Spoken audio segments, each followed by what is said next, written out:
सेबी के बारे में पहले थोड़ा सा 2 मिनट समझ लें कि सेबी एक ऐसी संस्था है जो गैर संवैधानिक संस्था थी। जिस प्रकार से सारी बैंकों का नियंत्रण रखने के लिए रिजर्व बैंक ऑफ इंडिया की स्थापना की गई, सारी जितनी भी बीमा कंपनियां हैं उनके ऊपर नजर रखने और उनके ऊपर नियंत्रण रखने के लिए इरडा IRDA की स्थापना की गई, इंश्योरेंस रेगुलेटरी डेवलपमेंट अथॉरिटी।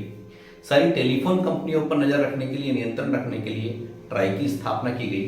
वैसे ही निवेशकों के हितों के संरक्षण के लिए, अर्थात जो कंपनी में बड़े बड़े इन्वेस्टर्स होते हैं जो पैसा विनियोग करते हैं, उन सभी के हितों के संरक्षण के लिए एक संस्था बनाई गई। उस संस्था का नाम ही है सेबी, जिसको हिंदी में भारतीय प्रतिभूति विनिमय बोर्ड या अंग्रेजी में SEBI, security exchange board of India कहा जाता है। इस संस्था की स्थापना एक गैर संवैधानिक निकाय के रूप में 12 अप्रैल 1988 को की गई थी। ये क्वेश्चन आता है एग्जाम में कि सेबी की स्थापना कब की गई, आपको ये डेट याद रखना है 12 अप्रैल 1988, और इसका मुख्यालय मुंबई में स्थापित किया गया। तो सेबी का जो मुख्यालय है वो कहां है, मुंबई में। इसकी स्थापना कब की गई, 12 अप्रैल 1988 को। एक ऐसा निकाय था, गैर संवैधानिक निकाय था। बाद में 30 जनवरी 1992 को इसे वैधानिक दर्जा दे दिया गया। ये तारीख आपको याद रखना बहुत जरूरी, ये डेट बड़ी महत्वपूर्ण है। 30 जनवरी 1992, 30 जनवरी 1992 को इस संस्था को वैधानिक दर्जा दे दिया गया। इसका जो मुख्य उद्देश्य था, जितने भी निवेशक हैं उन सभी निवेशकों के हितों का संरक्षण करना, उन सभी के हितों का संरक्षण करना जिन्होंने कंपनी में पैसा निवेश किया है। अर्थात उनके पैसे के साथ या उनके साथ कोई धोखाधड़ी तो नहीं हो रही, उनका पैसा कहीं गलत जगह पर तो नहीं लगा रहे, कंपनियां कहीं कोई जालसाजी आदि छल कपट तो नहीं कर रही। इन सब बातों के ऊपर निगरानी रखने वाली संस्था सेबी है। अगर आप थोड़ा ज्यादा जानते हैं तो सहारा इंडिया का नाम आपने सुना होगा। 7 से 8 साल से बड़ी बुरी हालत सहारा इंडिया की हो चुकी है। उसके मालिक सुब्रतो राय को भी सेबी ने जेल में डलवा दिया था। तो आप समझ लें कि सेबी कितनी पावरफुल संस्था है, और वर्तमान समय में सारा नियंत्रण, सारी कंपनियों का नियंत्रण सेबी के हाथ में ही दे दिया गया है। परीक्षा के दृष्टिकोण से आपको सेबी का पूरा नाम याद रखना है, security exchange board of India. इसकी स्थापना किस प्रकार से हुई थी, गैर संवैधानिक निकाय के रूप में। इसकी स्थापना कब हुई थी, 12 अप्रैल 1988 को। इसका मुख्यालय कहां पर है, मुंबई में है। इसका मुख्य उद्देश्य क्या था, निवेशकों के हितों का संरक्षण करना। साथ ही इसके 3 क्षेत्रीय कार्यालय हैं। 4 महानगर भारत में हैं, उनमें से एक महानगर मुंबई में इसका मुख्य कार्यालय है। 3 अन्य जो इसके क्षेत्रीय कार्यालय हैं वो 3 महानगरों में दिल्ली, मुंबई और कोलकाता में स्थित हैं। दिल्ली, मुंबई और कोलकाता में इसके 3 क्षेत्रीय कार्यालय स्थित हैं।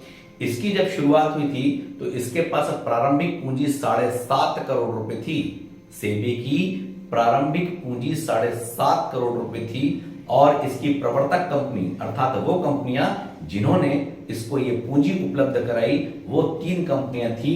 उनके नाम हैं IDBI। इसकी जो प्रारंभिक पूंजी थी मैं यहां लिख दे रहा हूं 7.5 करोड़ रुपए, और इसकी प्रवर्तक कंपनियां अर्थात जिन्होंने ये पैसा उपलब्ध कराया वो IDBI, ICICI और IFCI, ये 3 संस्थाओं ने ये 7.5 करोड़ रुपए की राशि सेबी को उपलब्ध कराई थी।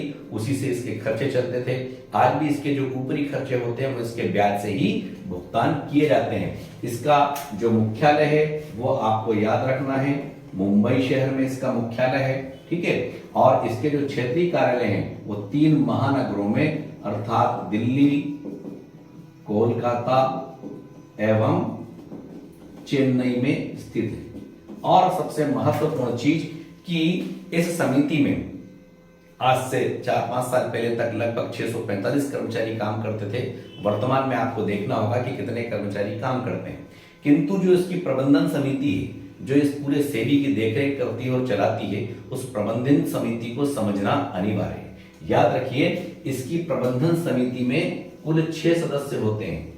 जो सेबी है उसका जो प्रबंधन करने वाली जो समिति है, हाई लेवल की, उसमें केवल 6 सदस्य होते हैं। इन 6 सदस्यों का वर्णन आपको पता होना चाहिए। 6 सदस्यों में सबसे पहला होता है चेयरमैन। साथियों याद रखना है, जो इसका मुख्य सदस्य है वो चेयरमैन होता है, ये मुखिया होता है।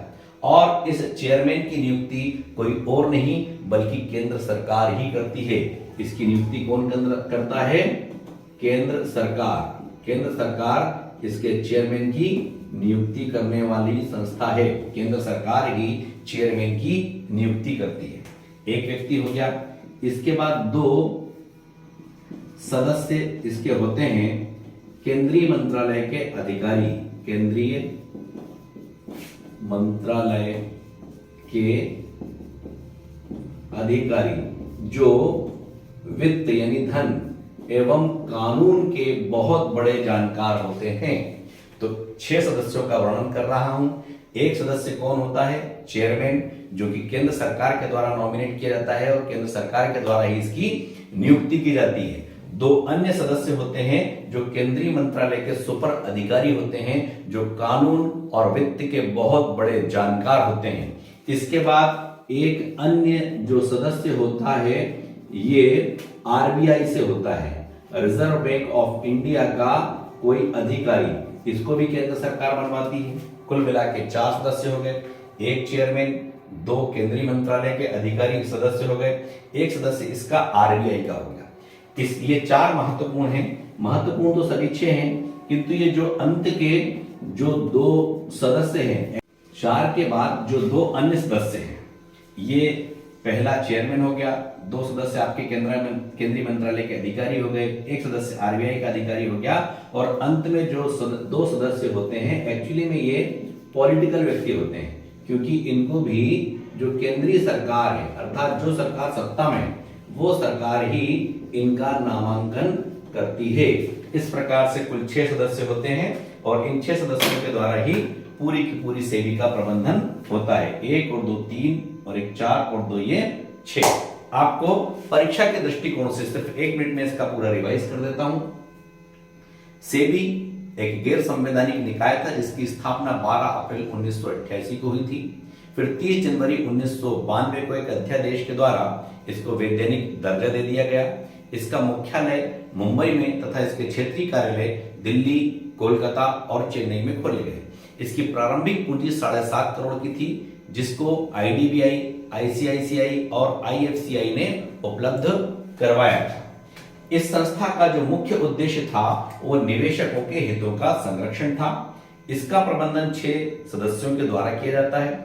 सेबी में पहला व्यक्ति चेयरमैन होता है जिसको केंद्र सरकार नामित करती है। 2 अन्य सदस्य केंद्रीय मंत्रालय के अधिकारी होते हैं जो वित्त और कानून के जानकार होते हैं।